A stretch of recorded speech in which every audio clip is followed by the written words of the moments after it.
All right, everybody, welcome. This is Mac, Pat, and Gabe's top 10 Succession episodes. I'm here with Pat. He is in Roanoke, Virginia, over the phone. Say hi, Pat. Hello, everybody. Awesome. And I'm also sitting next to Gabe here, fellow Succession fan. How you doing, Gabe? Oh, it's great to be here, Mac. Appreciate it. Thanks for calling in here, Pat.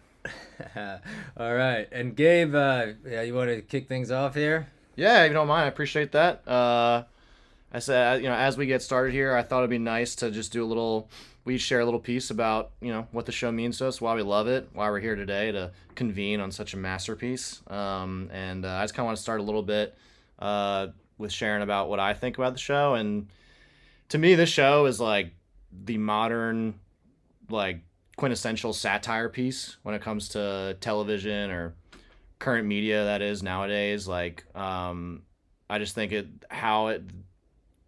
just executes uh the satirical like vision of what the US is like right now, and it's from the point of view, like, it's written and created by, I think, Jesse Armstrong. He's like British, so that's like really impressive. A lot of the actors in the show are also like Uh, foreign actors, so I find yeah. that like really unique that they captured like the essence of like the elite in this country from like an outsider perspective. Mm-hmm. And I don't know, it's just really interesting to watch, and it like sometimes it hits home in a really scary way. Sometimes it's just like pure comedy, and Mm-hmm. it's just a roller coaster the whole way, and I love it. So that's why I like it. Yeah, and I would say just again the showrunner Jesse Armstrong, of course, and just the cast and crew, and especially the writers, just really bring the Oh yeah, show to life. They and like Gabe said, some of the stars are not even American actually. Sarah Snook yeah. is from New Zealand, I believe, if I'm not mistaken, or Australia, one of those two, and Matthew McFadyen is actually from the UK. So yeah, Unreal. very very cool stuff. So yeah, just piggybacking off what Gabe said. Pat, you got anything to add to that? Yeah, I obviously love this show, as we all do. I think it's the best comedy to come out in a long time. Yeah. It, there were points in the show that just made me laugh incredibly hard. Yeah. It goes through some really like dark and interesting themes of Mm. like family trauma and emotional abuse from parents and capitalism and wealth. And yeah, the writing's amazing. The acting is amazing. I particularly want to shout out Jeremy Strong. Yeah. I, like one of the best TV actors I've ever seen. And Kendall Roy is my favorite character on the show. All right. All All right, right. that's a He's hot number take. one boy. All So right. Number one boy. Hot Huh? take right off the bat. Doing some hot takes here. Dang, Awesome. Pat. All right. Well, yeah. Let's get into it. We're gonna go over our top 10 episodes Hell yeah. of all 39 episodes from 4 seasons. So who wants to go first? How about you, Gabe? Sure. Yeah. I'll start us off with my number 10. I'll say first, like, I could every time I watch this, though, I feel like this list could be different. There's just something that stands out to me every time. Like, I rewatch it, I'm like, didn't even notice in this episode, whatever. So this was just very challenging in general. But I feel good about the list, so I'm excited to dig in. But for number 10 for me, I went with America Decides. Boom. Bang! I love that episode. Uh, why I picked this episode, though, for the top 10, it's very different in a way than all the other episodes, where I think it gets like, it starts to feel very real. Everything else feels a bit more satirical, a bit more like far away. Um, there's like this, like, it feels a bit more fiction. And then watching this episode, when it comes to do has to do with like elections, and like when something happens, like what in this episode, it's like the Wisconsin, I think it was in Wisconsin, like the firebombing of like an election station, and then like how the news media reacts to like cover the story and to push, this candidate's agenda or that candidate's agenda. And it was like they're deciding, like, almost like they're deciding who's becoming the next president. And like, I feel like the behind the scenes that they're filming of what does a media room look like during an election. I feel like it could like, I don't really know much about it, but I feel like this is probably how it happens. Like, that's how it feels, at least. Like, and I don't know, it's just really terrifying. And it hits really close to home, just with like everything I think we've dealt with, and now I feel like the current administration is like push it even further. Like Succession couldn't go far enough in their satire to like predict what's going on now. So, not to get crazy political, but I just thought this episode, like watching this like recently, was like really harrowing almost. And then just the power dynamic between the siblings, they're running the show, and like Tom and Greg, and like Greg trying to figure out like, are we doing this? Is this real? Like, can we do this? Like, and just I'll say my favorite scene with with the lemon LaCroix and like the wasabi in the eyes. Like, they still throw that awesome comedy in, but yeah, this is why I went with this episode to start off my list of 10. Awesome, love it. Let's just go around the table clockwise. Pat, what about you? What you got for number 10? My number 10 is season 2, episode 3, Hunting. Mm-hmm. Okay. Uh-huh. Whoa. It is. I know. I'm assuming you guys have this higher on your list. I definitely do. Yeah, me There's too. so many episodes, so many great episodes that this one came in at number 10 for me. Okay. It's the Roys and the Waystar crew on their corporate retreat to Hungary. Yeah. On a hunting trip where they're discussing buying PGN, the rival news network that I always saw as like a stand-in for CNN as a rival to Fox. The iconic scene in this episode is obviously when Logan makes his employees play boar on the floor. Boar on the floor. Someone leaks to Pierce that they're trying to buy them, and he's furious. So he makes Carl, Tom, and Greg kneel down and fight over 2 pieces of sausage while screaming, "Oink for your sausages, piggies!" And he also says, "No half-hearted oinks," which I thought was hilarious. Love it. Love the quotes. I love the lines. I definitely have a few I'm going to share as well. Yeah. One other moment in this show that stuck out, or this episode, is the way they're hunting. It's classic, like, super rich people hunting. Mm-hmm. Yeah. They're in a stand, someone releases the pigs and they just shoot them. Like, it's not they're not out in the wilderness at all. It's they're not hunting. Yeah. the lamest thing I've ever seen.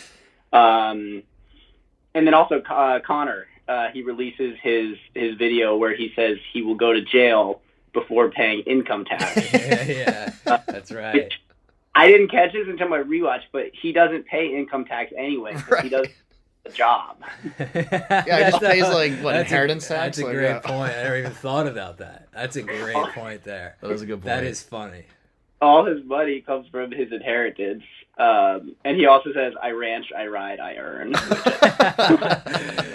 And then there's that, just to go off another line from that episode, Pat, when they're Shiv and Connor at the ranch, and Shiv's like, "Do you know what happens to rich people in prison?" And Connor goes, "Yeah, they get released early in case they, from the risk of litigation."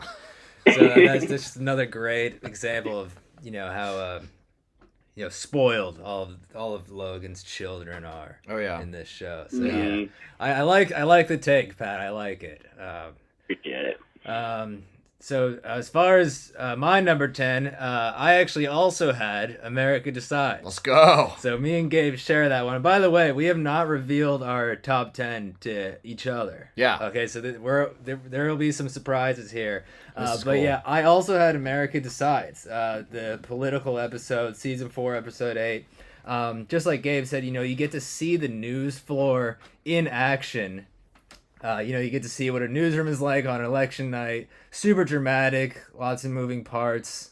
Everything's going crazy. And again, piggybacking off of Gabe, the guest star appearance from Adam Godley as Darwin. You may know Adam Godley as Elliot Schwartz from Breaking Bad. That was his most recognizable role. He did a great job as he was ATN's, their news network. He was their poll analyst, and he had that classic scene of wasabi in the eyes, totally unnecessary to the plot, but so funny. And one of my other favorite scenes from that episode, to go to the polar opposite direction, is actually the episode where Shiv tells Tom that she's pregnant, and that was a really intense scene. And Tom kind of a huge asshole move. He goes, "What is that? A tactic?" Yeah, You it's know, like a play. They're yeah. like kind of getting in the middle of a divorce. I guess they decided they were gonna get divorced, so things are really sour between them. And Shiv does a great job reacting to that. Just more great acting from both of them. Yeah, they're unreal. Yeah, so, and again, both of them doing American accents in this show.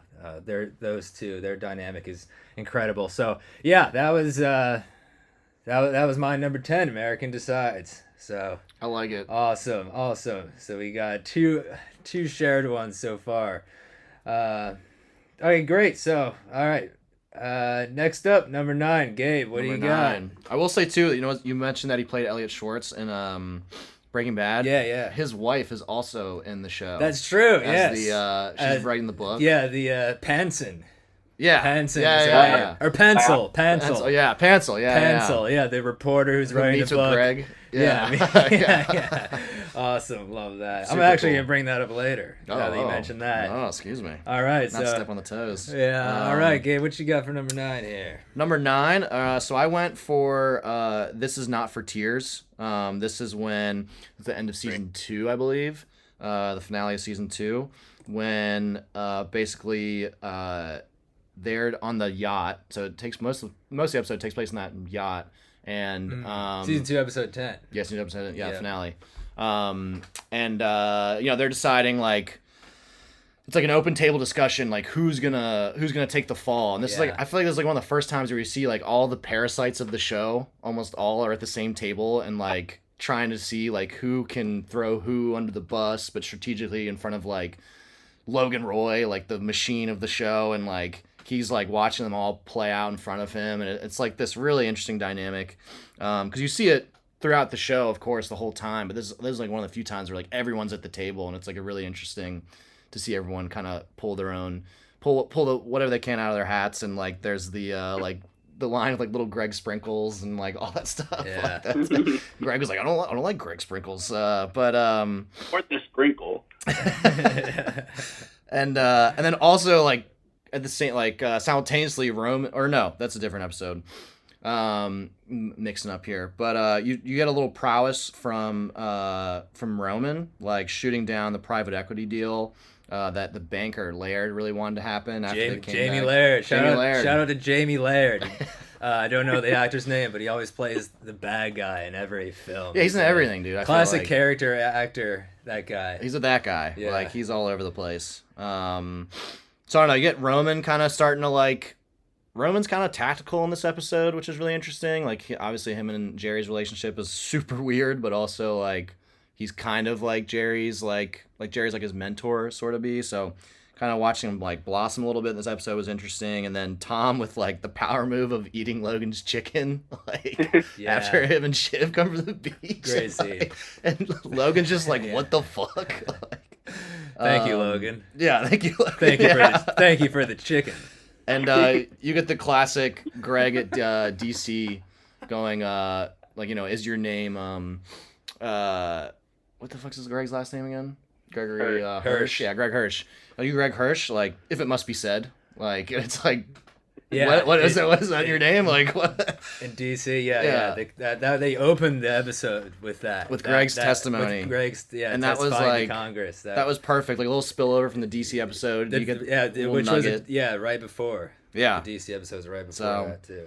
I don't know. I really like that though, like that round table and like just all the dynamics taking place within that episode were really interesting. And then Kendall just coming in with the ice cold move, throwing Logan under the bus when he's supposed to be throwing himself under the bus in that press conference, and like Logan's like almost proud of it, like just how depraved his relationship is with his children is just like unreal. And that just sets off season 3 in a crazy whirlwind. So, anyway, yeah, that's why I love that episode. Awesome. All right, Pat, what you got? Number 9. My number 9 was America Decides. Oh, All right, okay. here we All right, go. all All right. right, very similar here. I like it, fellas. What you got, Pat? It was close to my number 10. We almost had a total consistency. Almost a hat trick. That would have been crazy. I also wrote down Greg gets wasabi in Decision Darwin's Eyes. Of course, That's- yeah. Right. Yes. Yeah, this episode is really dark, but it's also fun to watch. Yep. I have kind of a similar take as you, Gabe, where you kind of see these things that you kind of assume are happening at the top levers of power, but you've never like seen them played out. Right. Because what really stuck out to me in this episode is that like Jared Mencken, they basically allow him to be elected president. Right. This like far right, fascist, like racist figure that's not exactly a Donald Trump figure, but kind of stands in for a similar movement that's happening in America and reminiscent across the world. And he basically gets elected because Kendall gets mad at his sister. Yeah. Which is insane. And it just shows how these, like, just because you're wealthy and powerful does not mean you're competent and smart. Oh, which, 100%. Yeah. Most people already think, but then you see it playing out because Shiv is lying to them and is actually working with Matsson behind their backs to try to become CEO and have the Gojo deal go through.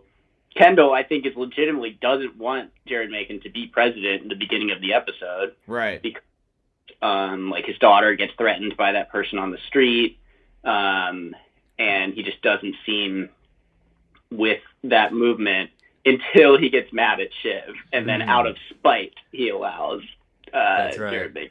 But it's almost it's almost like there's all these reasons, like, off that point, Pat, like, there's all these reasons presented to Kendall, like, why he shouldn't make Mencken president, but then, like, the thing he's battling with is, like, but I want the reins of the company. Like, he's, like, in the end of the, like, I feel like that's why he's, like, so, like, oh, I don't know, guys, like right in the middle, like, between Shiv and Roman, like, he should just be with Shiv because of, like, all the reasons that we're being presented with. But then, like, he's also like, I want to run this company, and that's, like, what matters at the end of the day. Like, even, like, his own children being threatened, like, aren't enough for him to be like, this is fucked up. Right. That's actually true because, honestly, the main reason he probably doesn't want Mencken to be president at first is because Roman is closer to Mencken. Yeah. Right. He doesn't, I mean, like, none of them have morals, real. Yeah. Except for very rare moments on the show. I love the Connor running for president side plot. The speech he does. His concession speech. Well, yeah. Honestly, America, you flubbed it. And he's like negotiating for like some sort of. He decided he dropped out to be ambassador to Slovenia. That's what he comped out for. He gets offered ambassador to Oman at one point, and he says, "Let me talk to my woman about Oman." I'm glad you. Boom! There's another line by Pat. Boom. Love it. Great episode. I'm glad we were all pretty close on that one. Yeah, awesome. Yeah, it had to be mentioned. And lastly, my number 9 is Church and State. Okay. This was the episode directly after America Decides, so just going right into the next one here. So Church and State, this is where they hold Logan's funeral. That massive church somewhere in Manhattan. What I really liked about this episode were the monologues, just from everyone. Yeah. Roman breaking down. Unreal. Tries to do a Logan thing, and he fucks it, as Kendall later describes. He's like, "You fucked it, dude." But just breaks down and cries. You can see the how great of an actor Kieran Culkin is in that one.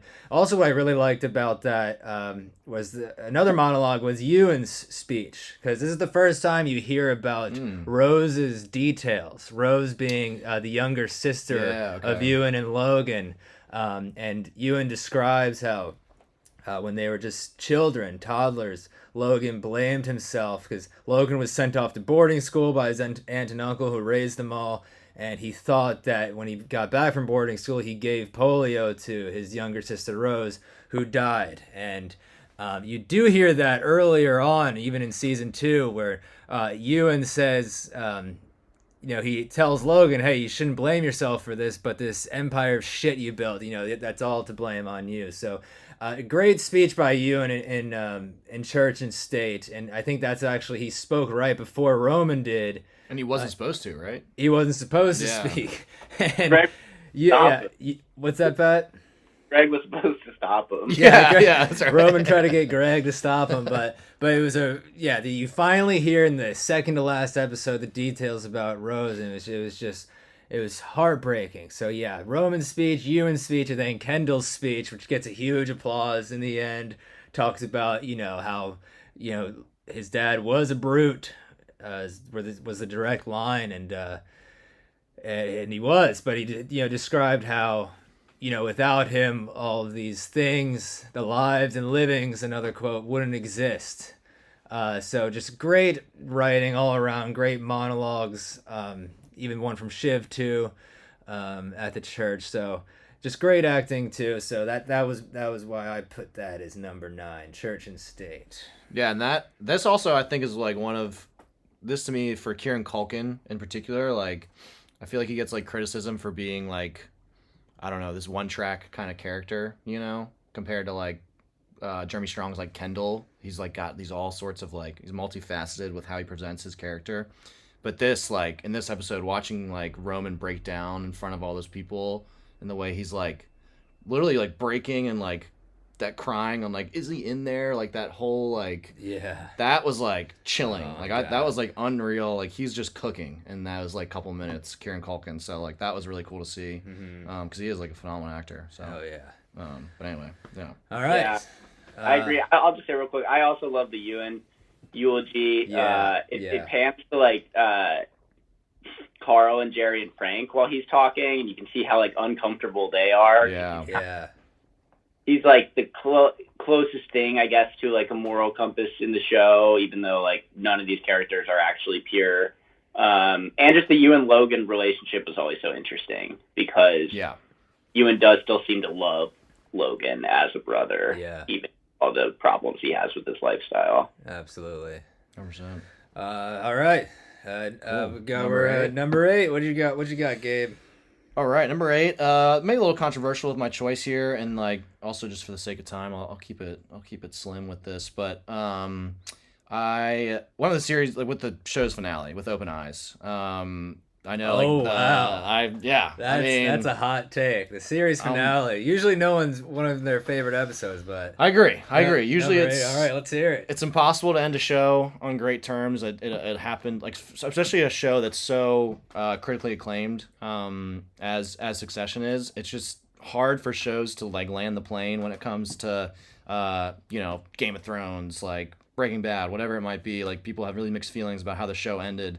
When I sit down, when I watch like the show ending, like I don't know, like I think they really like, it could have ended differently, but I love the way it ended. I love the way that Greg and Tom, but like with Greg, like came out on top. I think that's like so classic. And then also I really just think it really landed the point that there's like really no authentic love between the siblings. They're so beaten down by like this like monstrosity of a father they've had their entire lives, and they just wanted to like in each of their own ways wanted to strive to be like him or better than him, or they've tried so many different ways throughout the show to like grab the crown at some point or the other. And then you finally have like Kendall, who's kind of been the favorite, I feel like, for taking the throne kind of deal throughout the show, and that's what they decide in the end. And then it's just like that unreal meltdown. Shiv in the end, like knowing that Tom is going to be it if Gojo buys it, like that's her way of like holding on to the power still. If Tom is the CEO, then like she's with Tom. So like I feel like that's kind of what went through her head. And then just like Kendall just fucking blowing a gasket, and him and Roman having that just like most uncomfortable sibling fight with just Roman sticking all kinds of things to Kendall about his kids and stuff. And like that shit was just, or you find out, by the way, that his kids aren't even his.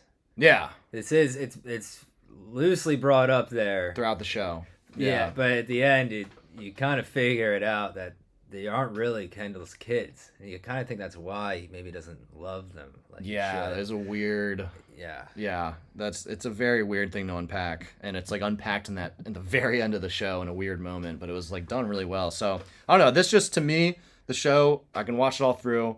It's incredibly satisfying. I love every second of it almost. And so the way it ended, I just feel like I had to put this episode in there because it's just so hard to do when you look at all these like shows that come before it. So that's my take. Yeah, there's also that really uncomfortable scene where when Kendall thinks he's going to be crowned CEO, and Roman asks him, like, "Do you think it could have ever been me?" Oh like, my God, yeah. And he like shoves his thumbs into Roman's open wound.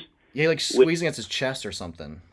Yeah, and I read that's like, now that Logan's dead, that's like Kendall trying to be Logan, you know, and like be horrible, and yeah. Oh, yeah, dude, that's gross. None of the kids should have won in the end. No, they're depraved and just beaten down. Yeah. All right, go for it, Pat. Go for it, Pat. What you got? Number 8. My number episode is season 4, episode 3, Connor's wedding. All right. Kind of low, if you ask me, but okay. You guys have that one higher? I do, personally. Well, I'll let you know. Okay. Yes, Connor is getting married on a boat to Willa. Underrated character, Willa. Oh yeah. I like Willa. They're those two are probably the closest to like a happy couple on the show. I agree. Logan Roy dies in this episode. Spoiler alert. Spoiler alert. He dies. The kids get to talk to him. You kind of see a very rare, like, tender moment between Bill and Roman and Shiv kind of supporting each other through their father's death. They eventually tell Connor, and he says he doesn't think his dad ever liked him, which is pretty sad. And then he still gets anyway. His dad was not going to come to his wedding anyway. He was on the way to a business meeting and died. And then also the episode opens with Logan making Roman fire Jerry. Yeah, that was fucked. Yeah. Brutal. Right. That's the interaction. Which, speaking of couples, probably my favorite couple on the show was Roman and Jerry. Yeah, if you want to call it a couple. Yeah. Yeah. It was a truly bad romance, but Rockstar and the Mole Woman. I was a fan of that. Rockstar and the Mole Woman, nice. I remember that. Nice. All right, I like it. So my number 8 actually was also Connor's wedding. Dang. So me and Pat now have shared one. So there you go. I mean, I just love this episode. I remember, watching it as soon as it came out. Was not expecting it. It was very surprising. I was actually bawling my eyes out in this episode. Were you also like high watching this episode? I was. I did. I was back in my Fed Hill house. I was like really excited because when you the end of season 2, I mean episode 2 of season 4, right before this episode, Logan's getting ready for this Gojo deal. Like it's about to go down. Gojo's about to go down. I was ready for like a unbelievable deal to happen. Things to change, and then. Boom! You just get the call from Tom. He calls Roman or Kendall, one of those two, and he tells him, your dad's really sick right now, and they just drag it out the whole episode. He's just like Logan dying. But great acting, heartbreaking stuff, super surprising, and it still had funny moments in that episode too. When they were on the plane. And it's funny. They show how people react to death differently, and they show Carrie, who was the Logan's assistant / girlfriend at the time. She's like smiling because some people, that's how some people react to death. It's like super uncomfortable, smiling, and then I think Tom was like, "Should we let Carrie like do something or whatever?" And then Carl was like, "Who, Chuckles the clown? I don't think so." It's like really good, like still throwing in funny stuff there, and a super sad, twisted episode. Yeah. So yeah, that was also my number 8. So kudos, Pat, on sharing that one. And what was it? Tom said like, "Wow, looks like she just caught a foul ball at Yankee Stadium." yeah. Oh man, yeah, good stuff. Unreal. All right, so awesome. Wow. All right. Well, I mean, it's on my list, but I'll save it for when it's on mine. I'm surprised you guys had it at the number 8, to be honest. But well, let's hear your number 7. Yeah, let's go with number 7. So number 7, I don't know. So far, I feel like I have a lot of finales here, but I did All the Bells Say, so that's the Italian wedding, their mothers. Season 3 finale. Season 3 finale, yeah. I really love the finales in these shows. They're really strong, and I don't think they're the best episodes of the shows, but I do really like them. And I also really love it in general. You'll see throughout the rest of my list. Like, I love the destination episodes when they show, like, if rich people are doing some event, like the elite in the U.S., like, what does it look like? And this, like, Italian wedding is just, like, the craziest wedding I've ever seen for someone's, like, second marriage later in life. Like, it's just the most unreal. Just the setting and, like, what's going on and who's there and all that stuff. And I'll, revisit that throughout. But, the siblings team up. Kendall finally confronts his deed from season 1, his evil night that really set him on a whole different course for the show, and that finally comes out. It's like he's finally breaking from that. You never knew when it was going to catch up to him, and like you see it finally happen while also this like Shiv and Rome at the same time are trying to like figure out how to save, their own spots of the company because they're spooked that Logan is going to be selling it to Matsson and cutting them out of it. And so they all come together around like they're coming together with Kendall mostly because they want to save the company, but also at the same time his skeleton in the closet finally comes out. And Jeremy Strong is just like really good in this episode. And then it culminates with Logan being a step ahead. Like he always is. He always has his kids like on a leash almost, or just like they're always just in his shadow, and he gets their mother and Tom to betray them. And there's different reasons for that, but like it just shows you that Logan is always going to be like, as long as he's around, he's always going to like, he's never going to want to see them in a role that's like of equal to his or anything like that. So I don't know. I just think that's really interesting. And you also get the scene between Tom and Greg. I love any good Tom and Greg scene, but where Tom is telling Greg like, I'm gonna make a call here. Like, do you want your soul? Like, and like, Greg's like, souls are boring. Who wants a soul? And like, they're like having this like love moment. They're like touching each other and like looking at each other's eyes. Like, it's like just perfect bromance. And I don't know. They're just Tom and Greg are cooking. So, but yeah, that's me for number 7. And that last scene there, when they're in that palace or whatever, and all 3 of them confront Logan. He's got that great line. He's like, "Go on, fuck off. You're playing toy fucking soldiers."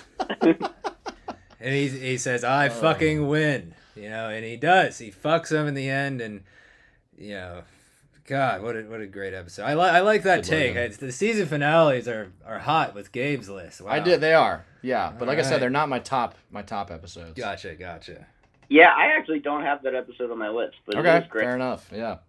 Back on it. It is great. Okay. For my number 7, I have one that Gabe had earlier. The season 2 finale, episode 10. Nice. This is not for tears. Oh yeah. Oh, nice.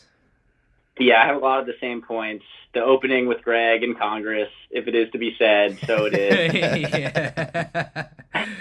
I actually had this episode on earlier while I was making these notes before the pod, and I had forgotten that right after that, when Greg is getting onto the yacht, he's talking with Kendall and Naomi. Oh yeah. He's going over what he wished he would have said.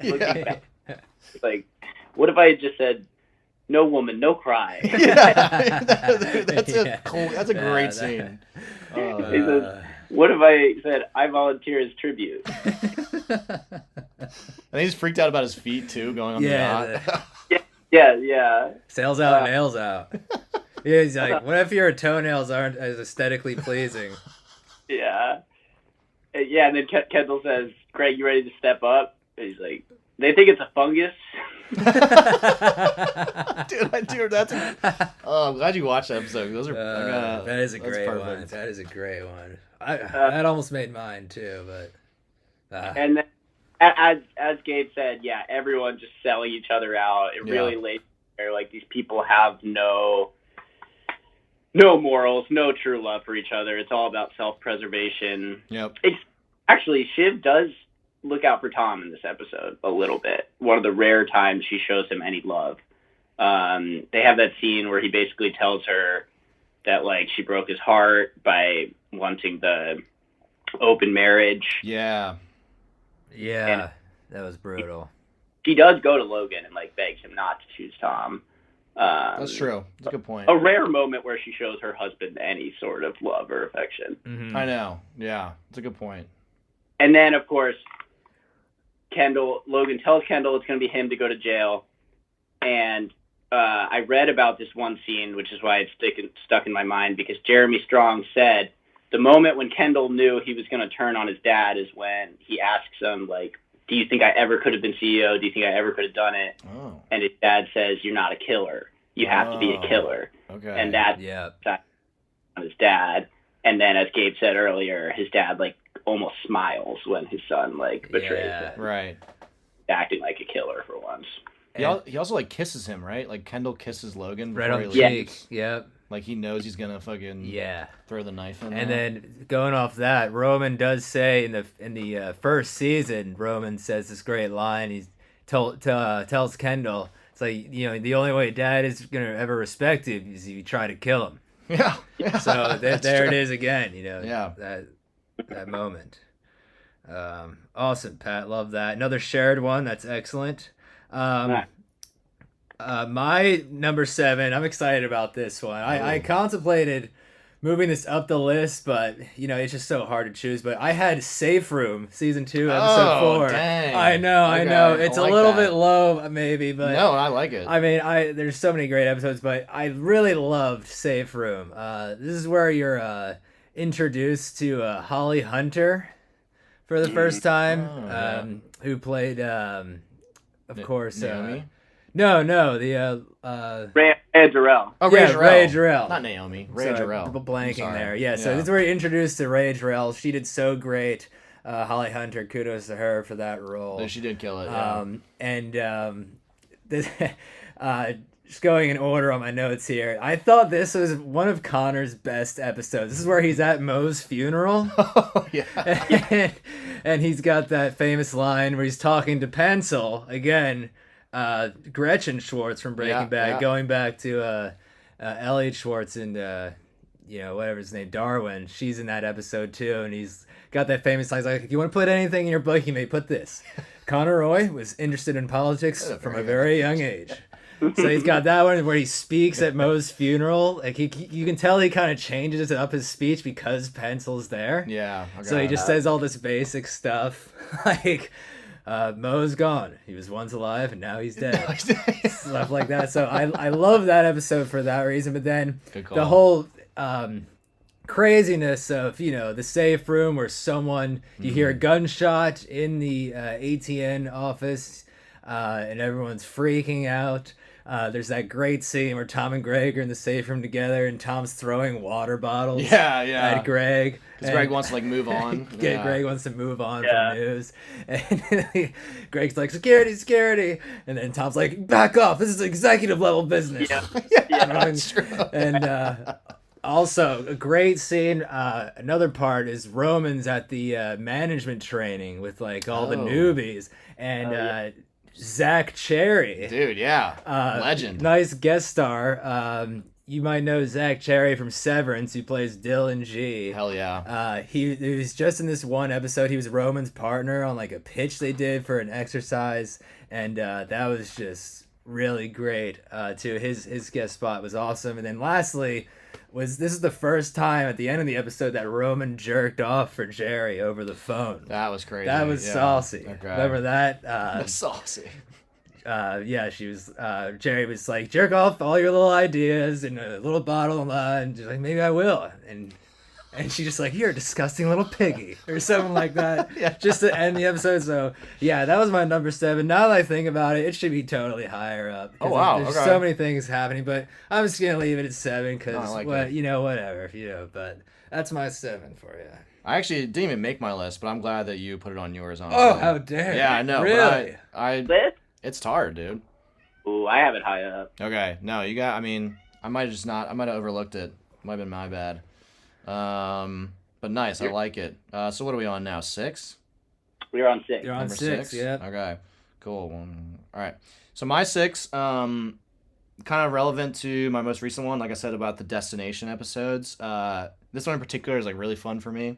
Argestis, the fucking billionaire retreat. Oh, man. All right. This billionaire retreat is like, I love this episode. Cause like you get like, I feel like you hear about these things, like these just like ultra wealthy people from just going on these like nature retreats that are like in this one room is like the lever pullers of the whole world or the whole country, like just in one room doing like trying to do like normal human stuff, but at an elite level. And I don't know, just super, I'm just glad that the show kind of went with this concept and like made this an episode. And like something like they have a nature walk that's sponsored by Boeing. Like that's just like the most ridiculous thing I've ever heard. And you also get in this episode you get Tom and Greg like workshopping the ATN like new slogan. And it's we're listening, right? Like I think it starts off with we're listening, and then like while Tom is on said Boeing nature walk, like Greg comes up and he's like, we actually can't say that because we are kind of actually listening, like and he's like, we're listening, what? Like he's like, but Greg, we tested this, like, and it's just like this perfect like, so they go with we hear you or we hear for you, we hear for you, and then in Tom's actual speech it's spelled HERE. So his like the board behind him says "We here for you," and it's like this like elementary English, and it's just it's perfect. It shows people in the audience laughing at it. It's great. So that whole Tom and Greg is like that time or that little subplot is really fun to follow in this episode, and then you get the leak of Cruises, which like Cruises has been kind of what was it like 4 episodes in. I can't remember which episode where we kind of learn about whenever Tom takes over Cruises with Greg, like you learn about the dark baggage, all the skeletons in the closet, and this is when it finally starts to leak. So like them trying to deal with that in real time while they're also trying to buy PGN and like they don't want to spook them, and there's all these mixed feelings like how Shiv reacts, and she's trying to react almost from like a moral standpoint, and Logan's like, I don't really give a fuck, like how do we make this go away, and Kendall's like Roman's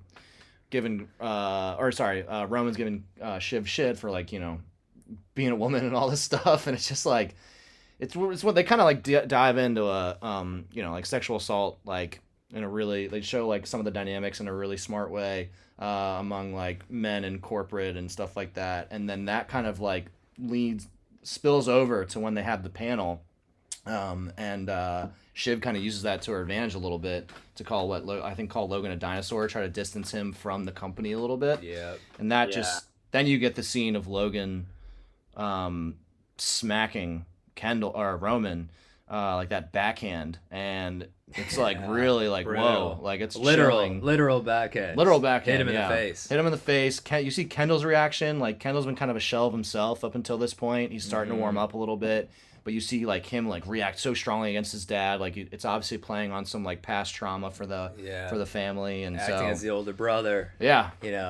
So really like this episode. Really love. It's just fun to watch them being in Argestis. Like just that this billionaire retreat is just like a really fun concept. So. And fun fact about this episode: this is the first episode that had Hugo in it. Yeah. This introduced Hugo, played by Fisher Stevens. Real slimeball weasel character, dude. But this I can never look at that actor the same. He was so good in this show. But yeah, that was the first episode he was in, which is great. And he's kind of appeared, which is really interesting. Yeah. Right. Nice, great job, Gabe. Great episode. Yeah, Thanks, Pat. Great episode.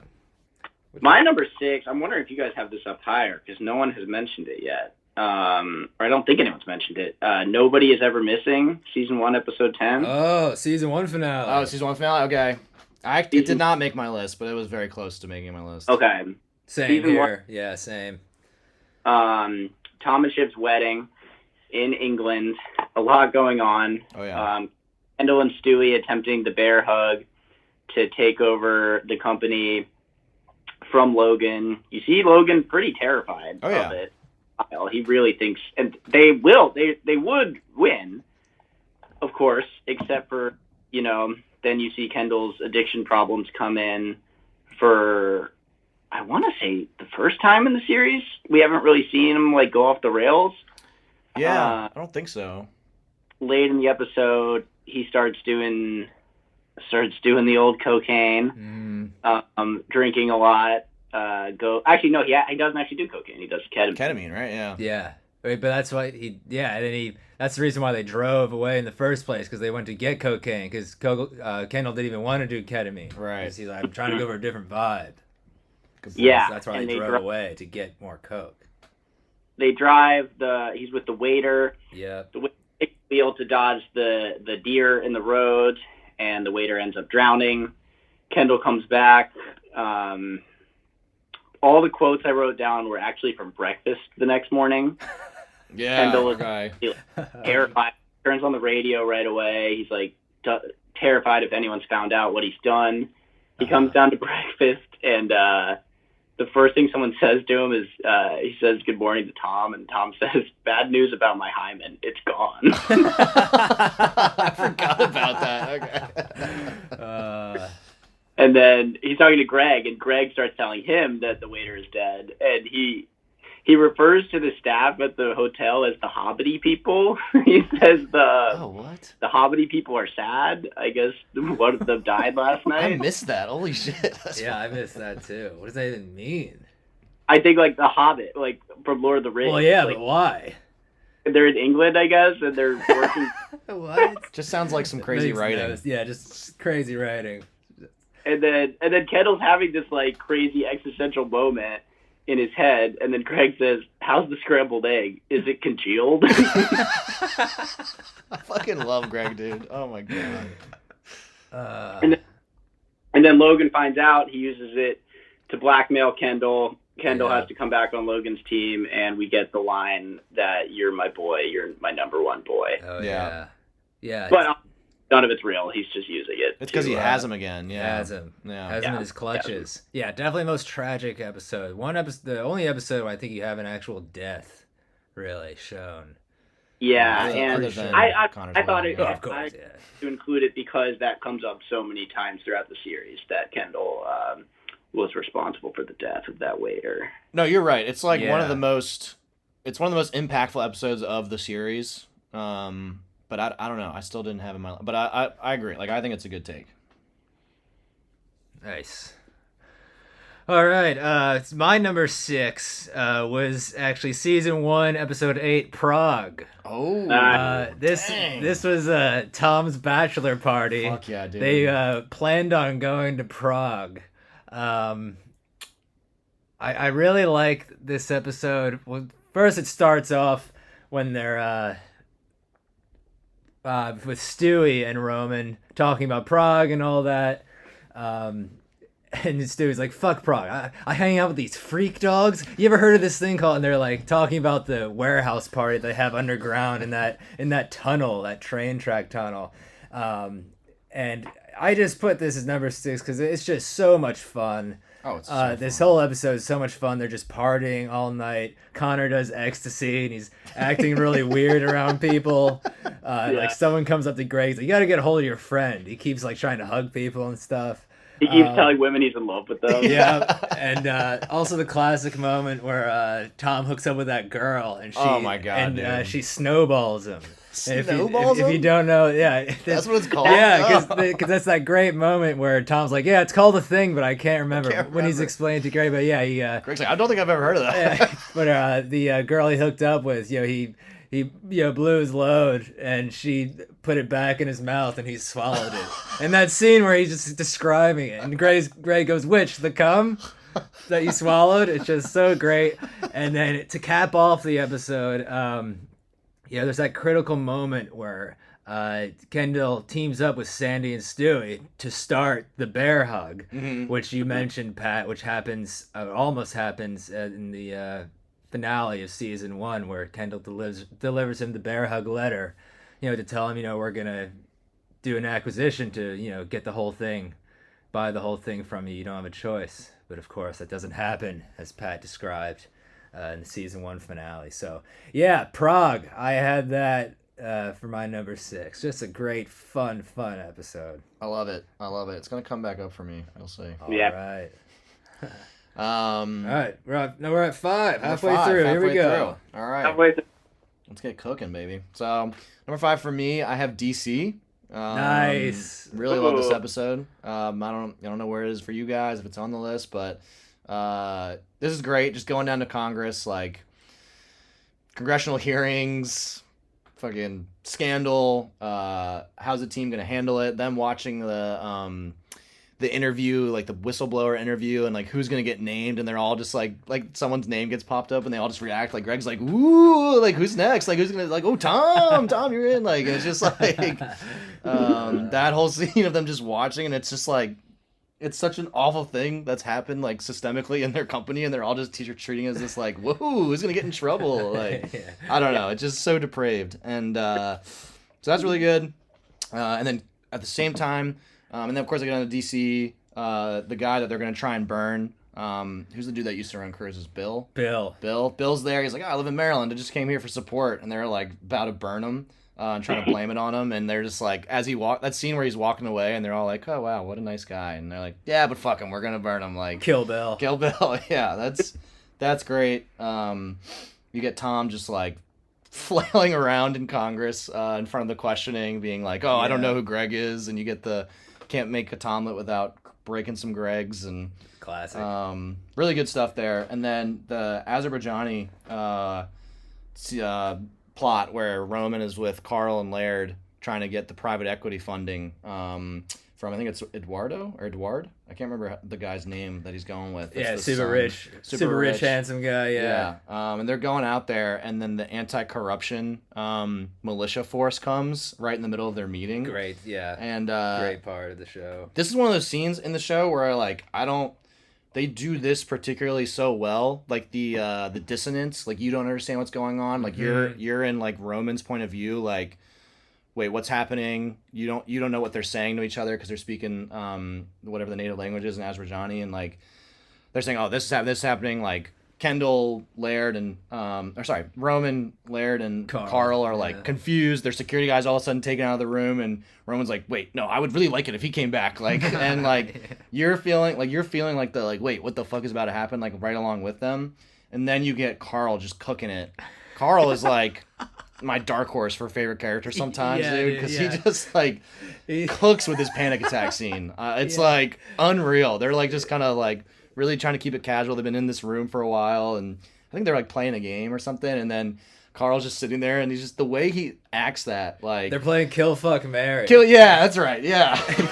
and Carl's sitting there. He's like, full disclosure, I'm having a panic attack. Yeah, and he's like speaking like very like with his eye, like I don't know. That Carl in that scene is like one of the best acting performances, I think, just from like a small little snippet. So I love that episode, and I really like kind of just watching it all go down, and it's just a really fun episode. Mm-hmm. So I have that at my number 5. Nice. Yeah, I just want to add when Carl says he's having the panic attack, he's like, Laird, could I sit there? Like, he's looking for comfort from Roman and Jamie. And Roman attempting to give him comfort, he just goes, "Oh, really? You look kind of the same." And he like starts to pat him on the leg, and then doesn't touch him. And he's just so incapable of like showing anyone any sort of like, their comfort. Yeah, he's like broken. Yeah. Yeah, I have that episode later on as well. Okay. What you got, Pat? Number 5, I have What It Takes, season 3, episode 6. This is where they go to the Future Freedom Summit after they find out the Raisin isn't running for re-election. Yeah. Okay. They're like going to crown the next Republican nominee. Yeah, great episode. Wait, sorry, Pat. Which one is this? It's called What It Takes, season 3, episode 6. Oh, okay. They're picking the next. Oh, okay. Yeah. That's right. Yeah. Like hotels. Oh, conference. okay. You meet Mencken and stuff. Yeah. Oh, yes. Oh, when they're in the conference in Virginia. Yes. Yeah. Mm-hmm. The Republican conference. Yes. All right. Yeah. Let's hear it. I really like this episode. Similar vibes to me as America Decides. Yeah. Like backroom deals that you always assume happen in American politics, but you're kind of seeing them as you're viewing the episode. Fantastic Tom and Greg scene late in the episode where Tom, this is the part of the show where Tom is terrified he's going to go to prison because he the fall guy for the cruise scandal, Right. and he calls Greg for comfort, and they go out to this like diner. Oh, I love this scene. Yep. Because Greg is also scared of going to prison because he was involved as well, and he's like, I talked to my prison consultant, and he says, "Put the food aside," so I'm adjusting, and then he says, I've heard some things. They wipe their ass with your pillowcase, and Tom goes, I know. It's hilarious. I love the whole subplot of Tom diving deep into the prison Reddit. Oh yeah. Yeah. I kind of relate, honestly. I feel like if I was terrified of going to prison, I would act how Tom does. Oh yeah, for sure. And then it ends with them crowning Jared Macon as the future president, and it's kind of terrifying because it kind of feels like that is exactly how our politics work. Yeah. And that's what happens. It's chilling. All right, I love it. I actually do not have that one at all, so that's a good one. Same, but I really like that. I do like that I episode. like that though. mention. My number 5. I'll keep this short because this is already mentioned. I have Hunting for number 5. Nice. Okay. Season 2, episode 3. We talked about this. This is Pat's 10. The boar on the floor scene. Great stuff. I'll just mention a line I had. Jamie Laird, who is played by Danny Houston. I looked it up. Okay. He's great actor. And my favorite line is he tells Logan some bad news.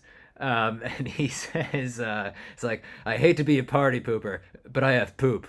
Just like, I've never heard anyone use the saying like that. It's just so great. But yeah, great episode with that whole dinner scene when they're all on the floor trying to steal sausages from each other. Just really naughty stuff. Oh yeah. But yeah, that was my number 5.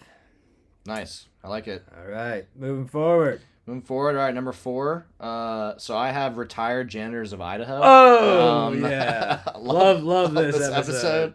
This is the shareholders meeting where at the same time they're trying to make a deal with Sandy and Stewie and Sandy.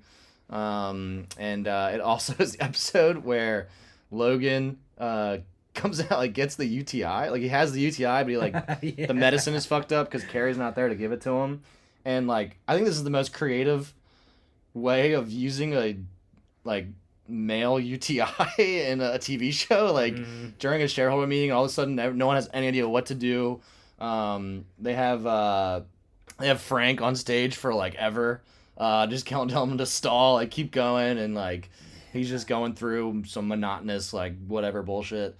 But I think it's just like a super fun episode to watch. And then what's really interesting in it too is like, or at least what I found interesting was you have Sandy, like the dad Sandy, and you have Logan, and they're both in these like very fragile states, like physically and medically, like just in life. Like Sandy's like at this point he's kind of like he's like really sick. They like mentioned a couple times he's almost like he's basically just wheelchair bound and like doesn't really speak anymore except into like his daughter Sandy's ear. And then you have Logan, who's just like losing his mind. He's got all these medicines he's got to take care of or whatever. And so like these are the two guys running you know, these massive like multimedia companies, and their kids are playing cleanup and they're still like in their shadows, even though these guys can barely like, they can't even take care of themselves. So it's just really like, and I think that's also telling of kind of like corporate culture. You have people like a lot of really old white men like running these companies and really out of touch. I didn't even think about that parallel. Yeah, Logan and Sandy are both out of it in this episode, and they're trying to make this deal, and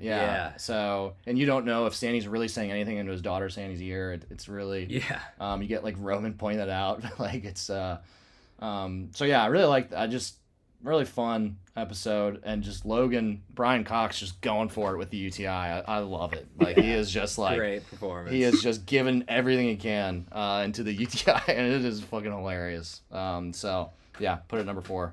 Nice. Yeah, it's a great episode. I have Prague as my number 4. Oh, okay. Yeah, what? Prague? Yeah. All right, Prague. Nice. Season 1, episode 8. You already had this one, right, Mac? Yeah, that was my number 6. Yeah, it's Tom's bachelor party. Good Tom and Shiv episode, I thought, because Shiv gives Tom this hall pass for his bachelor party. But it's this kind of sweet moment because I don't know. Tom is marrying Shiv for status and for money, but he also I think legitimately does love her. Mm-hmm. And he calls her because he has this hall pass, but he clearly doesn't want to even use it. No. He doesn't want to cheat on her. He just wants to be with her. That's all he actually wants. And he calls her to talk about it, and she's actively having an affair with Nate that he doesn't know about. Right. And she's basically can you shut up? I'm trying to cheat on you. Do whatever you want. Yeah. And then, the Connor stuff is hilarious. They're at the bachelor party, and the scene that Mac mentioned is just so hilarious.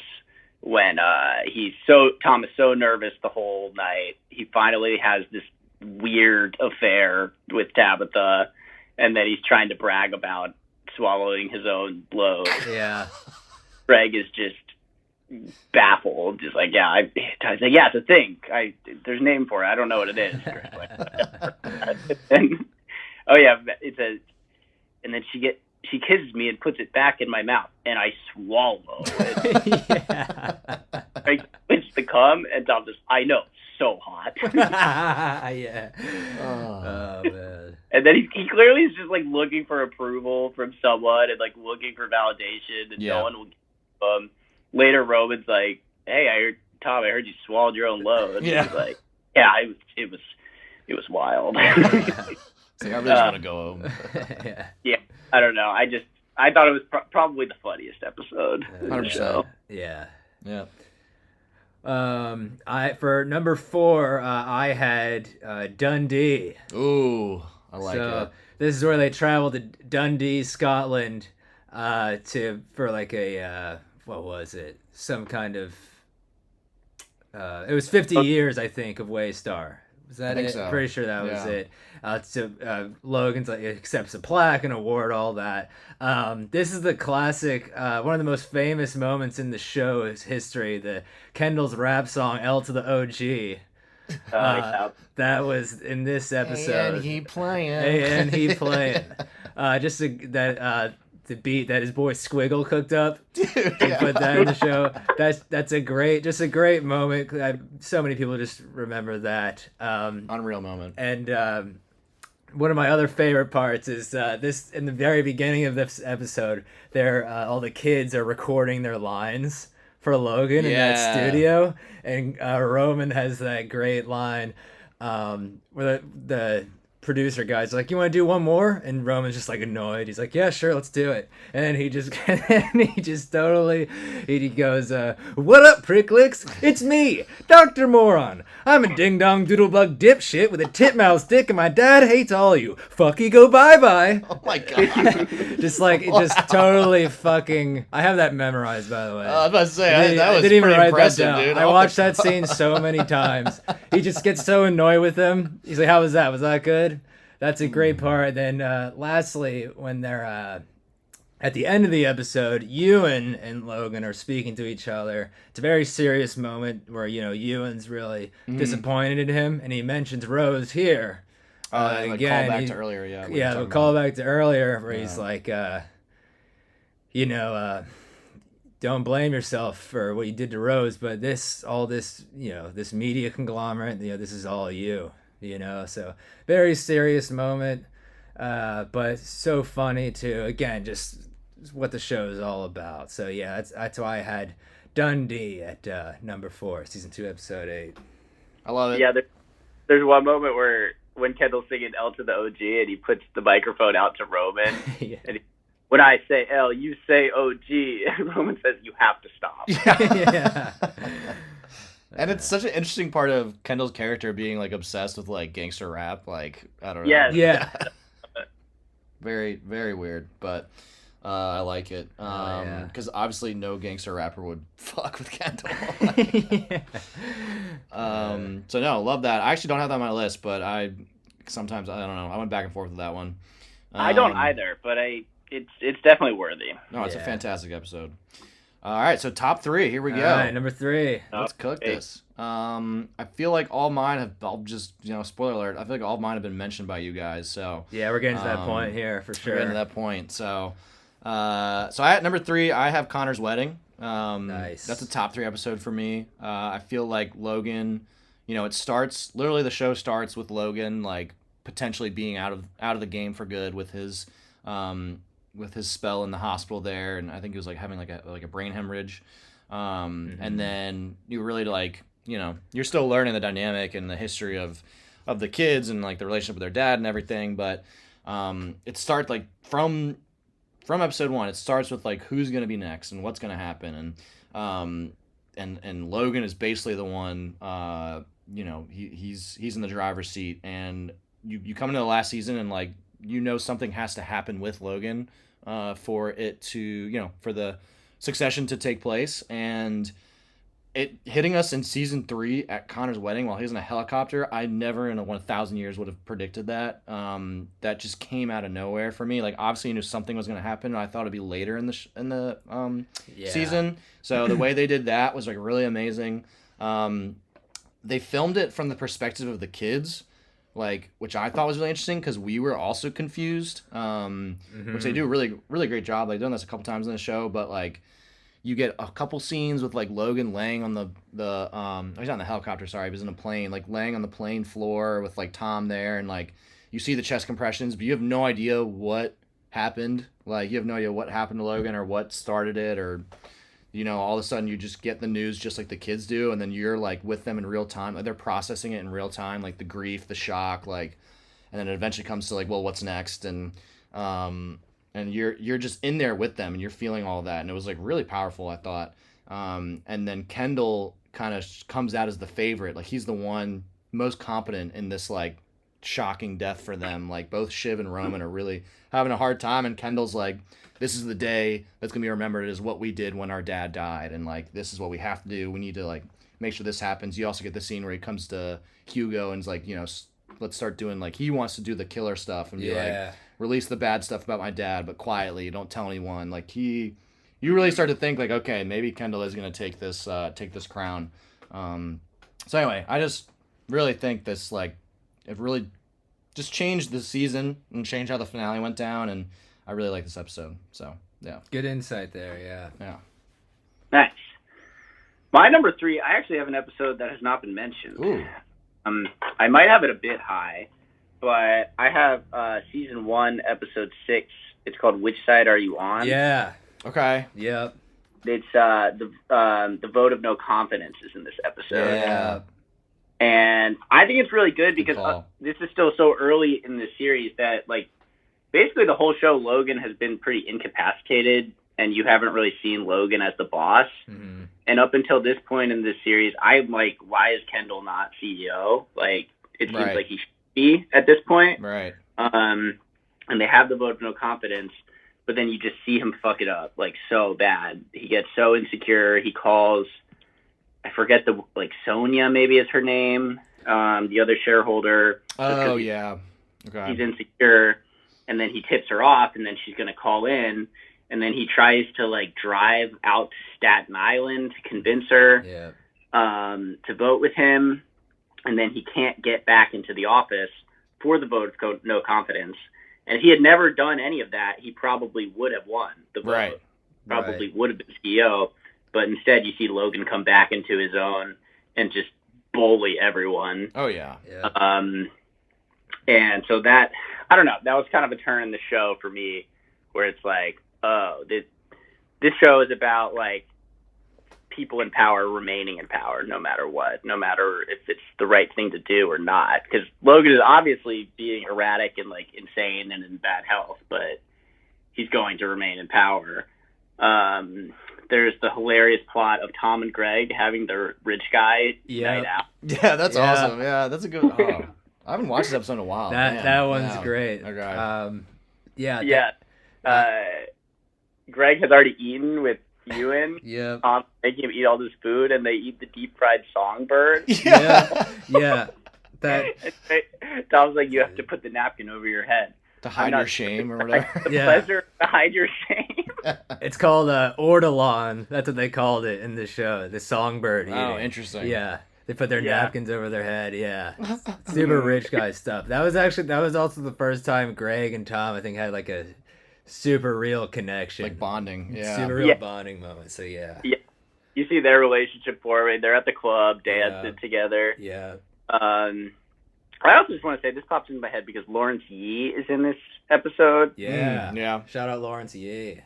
I want to say this show is filled with horrible people, but I think Lawrence Yee is my least favorite character on the show. Oh, Okay. really? Why is that? Okay. He's such because he obviously hates Kendall, right? Right. And I'm defensive of Kendall. There is like many reasons to hate Kendall. He's like a terrible person, completely self-absorbed. But the only thing that Lawrence ever makes fun of him for is having addiction problems. Right. He's not even like funny with it. Yeah. He's like, at one point, Kendall calls him and he's like, "Oh, hey, Kendall, did you get me mixed up with your sponsor?" Yeah, that's a good Yeah. point. Yeah. Fuck. Yeah. Yeah, he's an asshole. Like, because Lawrence is probably just as bad of a person. as Oh, any- 100%. Yeah. But I don't know. I don't like him. That makes the Volter But yeah. episode really satisfying too. I know. Okay, that like I know I wasn't supposed to root for like Kendall laying off all those people and Right. lying to them and gutting their company, but some part of me was like, This is sick. like, Yeah. fuck you, Lauren. Yeah, no, he's I like- agree. He goes, find another chicken coop, cunt. Yeah. Because now Lawrence has to find some other, media conglomerate or giant to back him in his company, hmm And yeah, and the guy spits in Kendall's face, and he's just like, "Is that all you got?" Yeah. Um, Hell yeah. But yeah, I don't know, maybe a bit high, but I think it was a turning point for the show where it kind of shows Logan's going to stay in charge. Wealthy people with power stay in charge no matter what. Yeah. The logic doesn't happen. The thing you think should happen is not going to happen. Yeah. No, good callback. I like it. All right, my number 3, we mentioned this before, but was DC. Hell yeah. Season 2, episode 9. Again, you have Tom's meltdown, of course, in Congress. Roman, Carl, and Laird held captive by the terrorists. Again, like Gabe said, Carl has just so much great acting and lines in this episode. I also liked Kendall's speech at the hearings. He kind of shined in that moment. Yeah, that's a And good he point. kind of Yeah. takes over. And also, I wanted to mention Shiv also has a great moment too. Both Shiv and Kendall have great moments in this episode that would make their dad proud. She speaks with the one of the victims of Yeah. Mo Lester, Lester McClintock. She talks to her, and she actually gets her to drop out of speaking, as Logan mentions in the end. So she's succeeded there. It's just a really great, great Shiv moment. And I also really like Bill's line in the end. He's super cold to Logan. Because they plan on killing Bill, throwing him under the bus. And Bill's like, I've got so many memories. I should write a book. I've got the diaries, but no time. So it's a great cold line there by Bill. Again, we already went over it, but I just love that DC episode with the hearings and Yeah. Roman being held captive. Gabe mentioned. So yeah, that was my number 3. I like it. Strong choice. Yeah, and good stuff. Yeah, I kind of forgot about the Kendall speech as well. That was Yeah. good. Cool. All right, number 2, cruising in. Mentioned before already. I don't want to beat it to death, but hunting for me is Yeah. like, All right. I mean, 4 words. It's just bore on the floor. Or Like on the that. floor. Most high octane scene in the series for me. Yeah. And Carl is cooking in that scene, dude. Carl is fucking, Yeah. Carl Yeah. is Come going back for it. there. And when Carl goes for it, like Carl has some great moments in the show, and like I love that. You have Kendall as like Logan's lackey still, and he's fucking over Roman. And then you have like Greg and Tom's interesting dynamic. Like I think they start like slapping, or Greg starts like slapping Tom, and Tom slapping Greg because Greg's tired of the way Tom's treating him. And then the morning after the Bore on the Floor is like some of my favorite couple minutes of the show. Like like, wow, like Tom's like, wow, I blacked out last night. I don't remember anything. Like, After he was humiliated yeah, they're just in front like, of everybody. I just fucking love that show, and they're in Hungary, and like I said, I love the scene. I love the destination episode, so I won't beat it to death, but I really, really love that episode. Oh yeah. Nice. I have Safe Room at number 2. Nice. Oh, I wish Safe Room was my number 2. I'm jealous of that. Awesome. Go for it, Pat. Just so good. You have the Kendall opening up on the roof. You're wondering if he's going to jump and commit suicide. Yeah. You have the active shooter in Waystar office. You have Tom just killing it, just cracking me up. Yeah. He's executives coming through. He's pushing through the people who work for him to get into the safe room.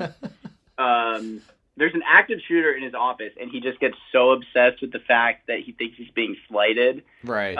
Because he's not in the good safe room. Yeah, he's so obsessed with the safe rooms. Yeah. Where Shiv and Logan are, he's just like, sit in there? Who's in there with you, Shiv? Yeah, who's in that safe room? And then, the water bottle scene. Greg tries to break up with Tom.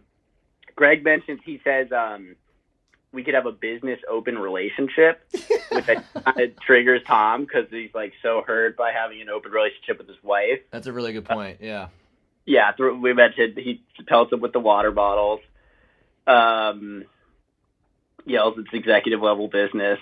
And then they get out, and later when he tells Greg he's not going to let him move on, Greg starts being like, well, I may actually have some leverage. I may have kept some documents from the cruise scandal. Would this be a good time to bring that up? And Tom says, are you asking if it's okay to blackmail me, Greg? Yeah.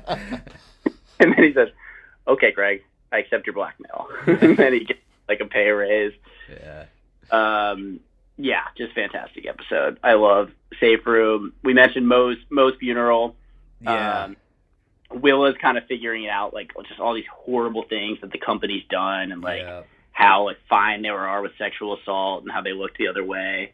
And Connor just keeps saying it was a different time. And Willa finally says, was it a time before laws were invented? And then, of course, Connor gives the eulogy. It is sad when people die. Maria was Lester's wife. She is sad. Great. I love Safe Room. Hell yeah. Yeah. One of my favorites. I really should have had that higher, but oh well. And Greg says, what makes it safe? It's just a room. Oh yeah, with the window up top. He's like, a small person can fit up there, and an attack child. And then Tom thinks he's the target because he's so self-absorbed. Greg's like, well, he's the target. Maybe he should get his own room. Hell yeah. Dang, I feel like I overlooked that episode. I feel like it's been a while since I've watched season 1. So I gotta... That was season 2. Was it season 2? Yeah. Okay, season 2. Yeah, season 2, episode 4. Okay, fair enough. All right, yeah.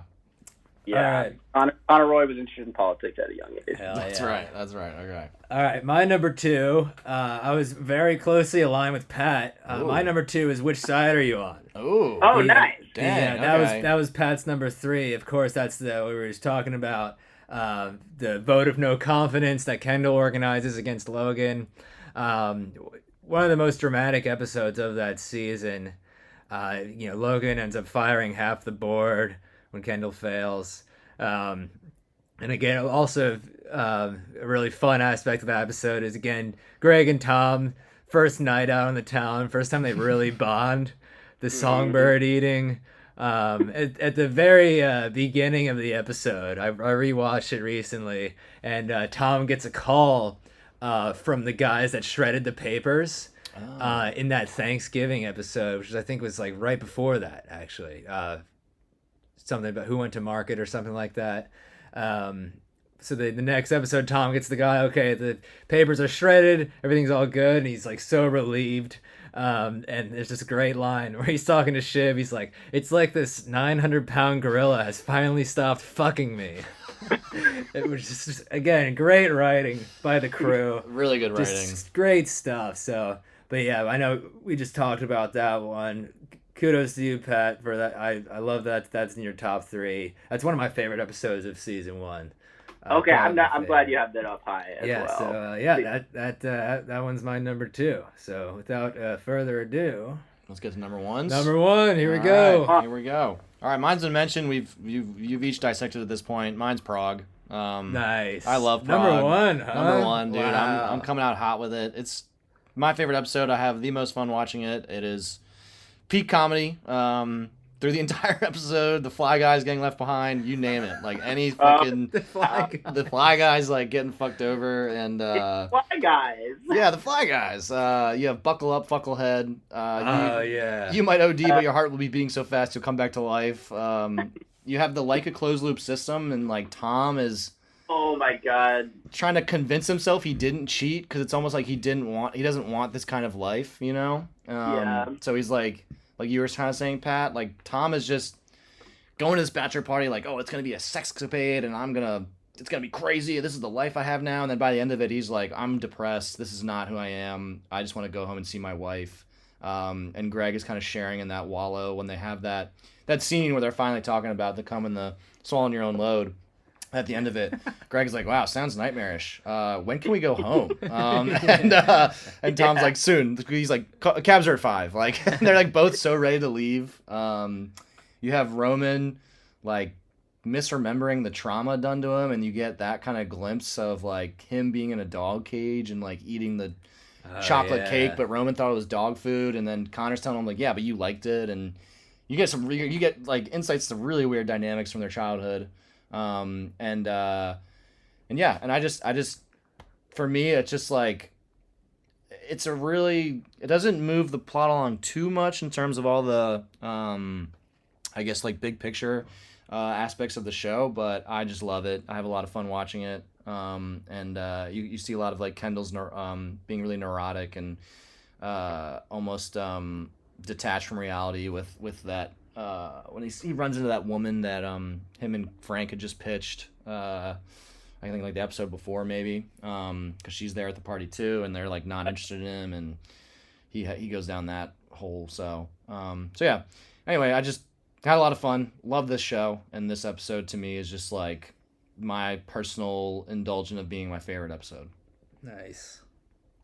And I just want to mention one line from that episode. It was my favorite when Greg is doing Kendall's coke because he doesn't want Kendall to die because Logan asked Greg to look after him all night. And so when Greg is doing the lines, Tom like walks in at the exact moment. He's like, "Ooh, go for it, Greg! Sucking those big white dicks, you fucking pervert!" Yeah, it's one of the best scenes. This is when the writing is really going. Yeah, so I like that as number Greg, 1. I like that. What's that, Pat? He says, "Greg, you coke-whore. Yeah, you greedy piece of shit. Hope you don't die." Hell yeah. All right, I like it, Gabe. All right, Pat, what you got at number 1? I have DC as number 1. All right. Okay. Hell yeah.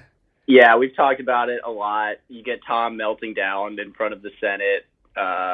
You get the line of, "You can't make a Tomlet without breaking a few Greg." Yeah. You get them all together. Whenever they're all together in like a new place, it's always a fun episode. 100%. Yeah. Interact. You see Roman, Laird, and Carl taken hostage overseas. I thought they were in Turkey. I guess they were in Azerbaijan. Yeah, I had to research it. It's Azerbaijan. Okay, Nice. gotcha. Yeah, And they're dramatic. they're being taken down by like government agents that are anti-corruption militia. Mhm. So it's really interesting. I don't know. Yeah. But Yeah, and then I also had the Shiv witness tampering scene written down because kind of dark. I feel like Shiv hadn't been involved in like her dad's schemes as much, and just kind of like really like effective by Shiv. Yeah. But it's like super dark the way this like woman is trying to bring out the systemic sexual assaults and like potentially murders that happened for under Waystar, and she convinces her not to do it. And then I think the only thing we didn't mention is when Roman and Edward talked to the soccer team that they bought. Oh, great moment. And Roman tries to give them a hype speech. He says, "You guys are a team, and if a team is a team, they literally can't be beaten. It's impossible. So, like, go hard, go, you lovely bastard." And then Carl's like, "Go, you lovely bastards." Yeah, that part was great. I forgot. Yeah, great little side plot that he bought the wrong team. He didn't even know what team his dad liked. Yeah. And good point with Shiv. It's like she almost is like the whole time trying to champion that stuff. Like, you know, I'm trying to take over the company and change the culture of like this masculine ridden, like, you know, sexual assault, whatever, all the stuff that like is tied to her dad and his generation. And then at a point where it really matters, she fucking just totally lets go of those morals and for the sake of the company just puts that woman down. And so really good point, Pat. I didn't really think about that.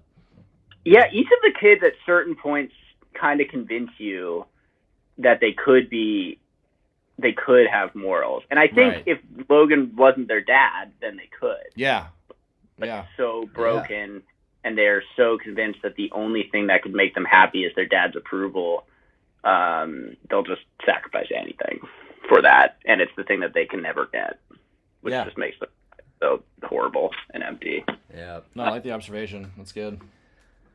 All right. But yeah, love DC. Great episode. Hell yeah. That was in our DC was in our top 5 for everybody. Nice. So love that. My number 1 was mentioned only once before. It was Gabe's number 4, which was the Retired Janitors of Idaho. Let's go. So this is actually my only episode from season 3 in my top 10. Oh, interesting. All right. So yeah, season 3, episode 5. I think the reason why I didn't have any other season 3 episodes because Kendall was just so obnoxious. Just this entire season. But even though, you know, there's still the whole season was great, but no, I had Retired Janitors of Idaho. They're at the board conference where it comes down to a vote, the shareholders conference that is. Let's see. This is Logan again, like Gabe mentioned. Logan's best performance off of UTI. He's just like out of his mind, off his nut. Oh yeah. The episode line comes from when they say, "Oh, it's gonna go to a vote," and Roman says, "Great voting. Let's just throw it open to the Retired Janitors of Idaho." Yeah. Which is just more writing, I guess, meant to be like it's so obscure. Like, let's just let anybody vote on this because it's just so crazy what's happening. So much chaos going on through the episode. It's really the only time you see. Besides, I guess, the very beginning of the show when Roman, you know, goes through a brain hemorrhage where you see him out of his element, but, like, still conscious. So for Logan, you mean? Yeah, for Logan. Okay, yeah. gotcha. Sorry, did I say? Said Roman. Sorry. Yeah, no, you're good. So, yeah, Logan. First time you see Logan out of his element, but he's still conscious throughout the episode. Actually, Shiv is the one that kind of, like, takes hold of, like, the decision. And meets up with Sandy, the daughter, and they actually they end up giving each other an extra seat on the board. Yeah. Which is great. And again, like Gabe mentioned, you know, you got Sandy, he's all fucked up. He's got like syphilis. It's actually rumored that Waystar spread. You don't really know what's going on with him, but again, 2 CEOs out of their elements, and all the, you know, their kids are deciding the fate of the company, and just, you know, Frank vamping. Vamping. That's right. And just it's all so great, just chaotic the entire time. My favorite line is when after like the second time, Logan goes to the bathroom. Hugo comes back. He's like, he's asking about Rose, and he wants Colin to get a cat from under his chair. A dead cat. Right? Yeah. And then Kendall comes through and he's like, "What the fuck is going on?" And then like Logan screams like, "What is the name of it?" Talking about the dead cat, the imaginary cat. And like Colin runs out of the room with the bag. It's just so Colin. great. Yeah, the fake dead cat. Colin running is awesome. Yeah, this amount of chaos. That's why it's just my favorite episode. There's just so many great moments and such a dire time of the show where they're trying to figure out who's taking control of the company and all that. So yeah, again, only episode from season 3. Yeah. That I had, and it was my number 1. I just love it so much. But Yeah, so that's it. So glad we had some shared episodes. A lot of shared episodes there. A couple perfect matches. Which was cool. Yeah. Didn't so- expect that, but I'm glad it happened. I mean, it's not that crazy, but Yeah, um, yeah, but cool. That was fun, guys. yeah, wrapped it up right at the top of the hour. Good stuff, everybody. So for those listening to this, hopefully you enjoy this, or enjoy Succession as much as we do. One of my favorite shows, if not my favorite show of all time. I think Gabe and Pat would probably agree Oh, it's up there. on that. Yeah. Absolutely, yes. But yeah, any last things to add, gents? Pat? It was nice being on the pod with you guys and discussing this show. I definitely miss it. I miss it being on. It's I know. a hilarious show. It pulls your heartstrings, makes you care about these monstrous people. Which, It's a- yeah. Good. Which is really unique. Yeah. No, I agree. Agree with all the sentiment, and definitely miss the show, but I'm glad we can always rewatch it. And it's just, I don't know, it never loses its luster. Like, it's just always a great rewatch. I always notice something different, and so far I haven't gotten tired of it. So Yeah. but yeah, really enjoyed talking with you guys, and let's do this again sometimes. Yeah, maybe we'll do is part 2, favorite characters. Who Yeah. knows? Ooh. All right. All right, thanks guys. Thanks everyone who's listening. Have a great night. Okay, bye-bye. See ya.